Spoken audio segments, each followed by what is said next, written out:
Hey there, welcome to The Faithful Skeptic. Today is July 19th, 2018. So, today's stories I'm going to talk about, one is Mark Zuckerberg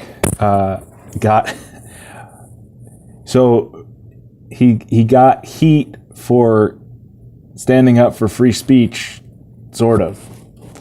So, I'm not sure the whole backstory, but basically, he said, he wouldn't censor Holocaust deniers on Facebook, and then there was some other stuff about Alex Jones and people like that. And I'm a free speech advocate, even people I think are horrible and stupid. But what had me concerned, I don't mind if he's gonna. I would be offended by Holocaust deniers, but I'm not going to be offended by somebody who's going to allow them to use a public platform. But then, his response for, why he decided what he will and will not censor is basically leaves it up to him to decide, well, I like this and I don't like that, and I think this is a real harm, I think this is not a real harm, and I don't trust him to make that call. And this is something that's been sort of a growing debate in the libertarian spheres, because we don't like regulation. This is something that somebody invented. They should own it. They should get to do what they want with it. But we get into this territory where somebody's got a monopoly. It is a primary source of information for people. And,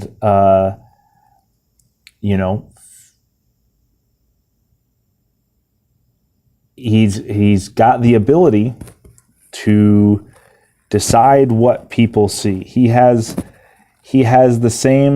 almost as much control over what news people read as the Politburo in the Soviet Union, because such a large percentage of the population gets their news primarily through Facebook, which, granted, we can lament that fact all we want. I think it's terrible and stupid, and people shouldn't go to Facebook for their news, but nevertheless, that's what people are doing.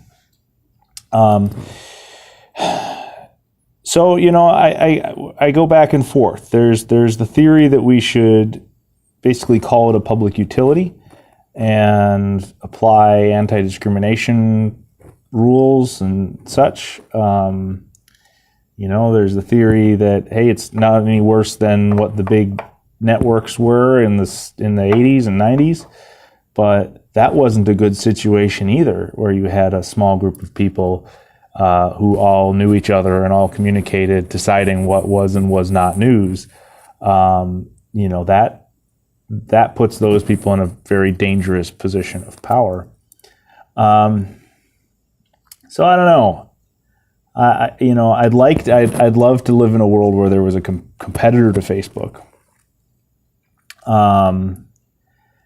And we could just let the market handle this, but it's something that there are other mediums. There's Twitter and there's YouTube and there's so it's basically Google, Twitter, and Facebook that control all the social media platforms, and none of them is exactly centrist in their political views. Twitter has been aggressively left-wing and banning people. Ostensibly, yeah, they were doing offensive things, but it's like they're only banning right-wing people who do offensive things. It's like, yeah, that was offensive and you shouldn't do it, but if you're gonna ban one person for doing something offensive, you should ban everybody for doing that and not filter based on their political views, which is what Twitter's been doing. And the suspicion is that Facebook and YouTube and Google are doing the same thing. Officially they deny it, but that's, one of the things that I realize, with a lot of this stuff is it's, we always forget about the market, which is kind of sad for, anarcho-capitalist types like myself. I'm not full-on anarcho-capitalist, but to forget about the market and the power of market forces, and this is an evolutionary process that is, it operates silently, it operates in the background, and it operates without anybody paying attention to what it's doing. And if you're not looking for what the feedback mechanisms are, then you don't know what it's going to do, and sometimes it does things you don't like. And in this case, so we have a system that is massive. The amount of throughput on these social media platforms is just massive, and you can't. I understand the desire to not have it be completely 100% open, because obviously you don't want criminal activity. You don't. There are things that are in fact illegal. I can understand not wanting to be a porn site. And you can have those rules and say, this is the content that's acceptable, this is the content that's not. But then the problem is that comes down to individual people making that call, and they're reviewing thousands of posts a day. And most of these people are college-educated kids in their 20s living in San Francisco. And so guess what? Their biases come through in what does and doesn't get flagged, and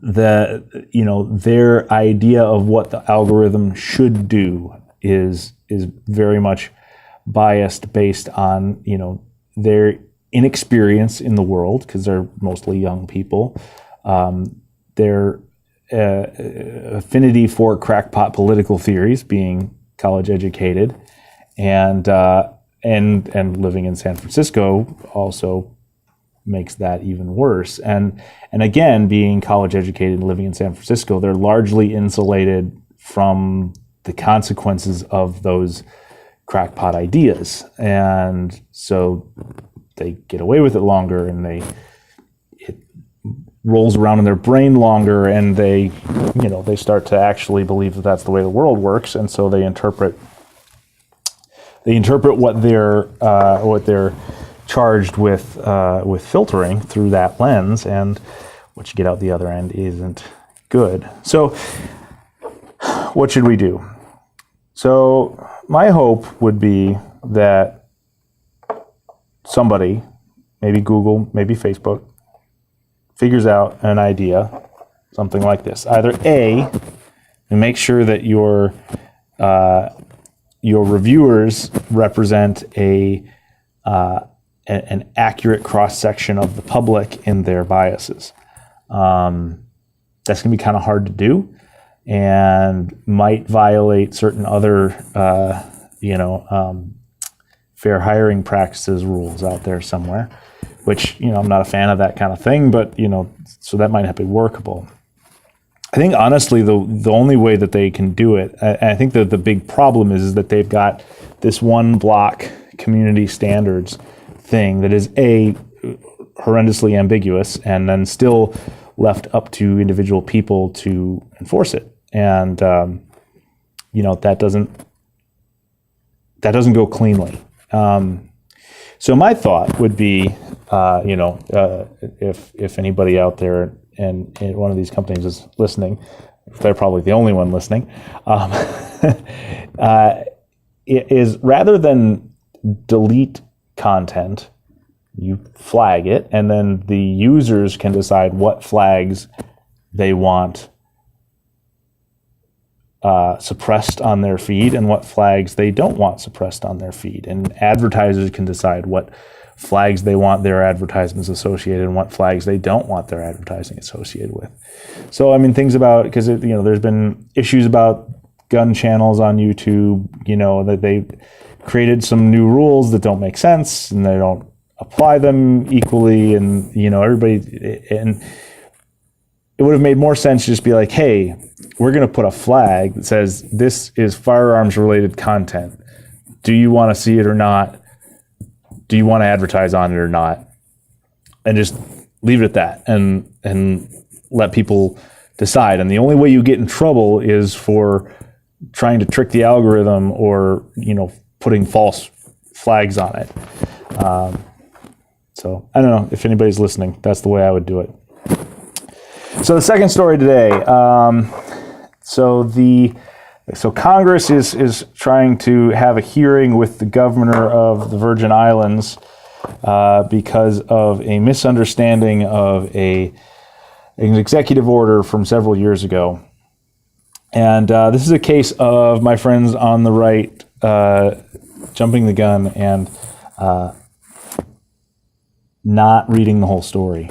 So this was one instance, very rare instance, where a government official was actually not coming to take your guns. So what happened, there was, I forget the names of the hurricanes. There were 2 hurricanes in a row that hit the Virgin Islands, and it was a big mess. And so he had this executive order that authorized the police and the National Guard to seize privately owned firearms, and that's where the news story cut it off. But then the rest was as needed for your duties. So it was basically, if your guns all get washed away by the hurricane, go take them from some local civilians so that, we have armed police. Still unconstitutional, still wrong. But not an attack on the Second Amendment. And in fact, kind of, that's sort of what the Second Amendment's for. Is one of the arguments for the existence of the Second Amendment is so that we're never in a situation where the military or the police, there were no police at the time that it was written, but that we're never in a situation where the military runs out of guns, because that's happened in a lot of countries in a lot of different wars, is that they scale back their military in peacetime and get rid of all the guns, and then there's a new war and they don't have any guns. Well, that's not a problem in the U.S. because there's never been a problem in the U.S. because the people had guns, and if there was an emergency like that, could just go down the street and say, "Hey, we need guns," and people would give them guns. So, from that standpoint, this is not an attack on the Second Amendment. It was, it violates the due process clause because you're depriving someone of property without due process of law, but not a Second Amendment issue. So, if you are even, every time I get really frustrated with the left for doing something, stupid and freaking out about something that's not a real issue, or spinning something to make it into an issue when it's not, I turn around and the right does it again, does the same thing. And, they tend to do it less, but we should do it 0 because it's still stupid. So, if somebody's, upset about a policy, even a Second Amendment issue, read what it actually says before you make your judgment and call your senator, because now this guy's got to go. They're having a whole hearing on Capitol Hill over this executive order that didn't violate the Second Amendment. It did violate some other issues, but they're not interrogating him for that. They're giving him a hard time because they misread it and thought he was violating the Second Amendment when he was, in fact, only violating the due process clause. So, with that, keep your story straight and, keep your outrage caged until you've read the whole story and are fully assured that it is, in fact, the outrage that you think it is. So with that, I hope you enjoyed the episode. A little long today, and hopefully not too rambly. And like, share, and subscribe if anybody ever finds this. And see you next time.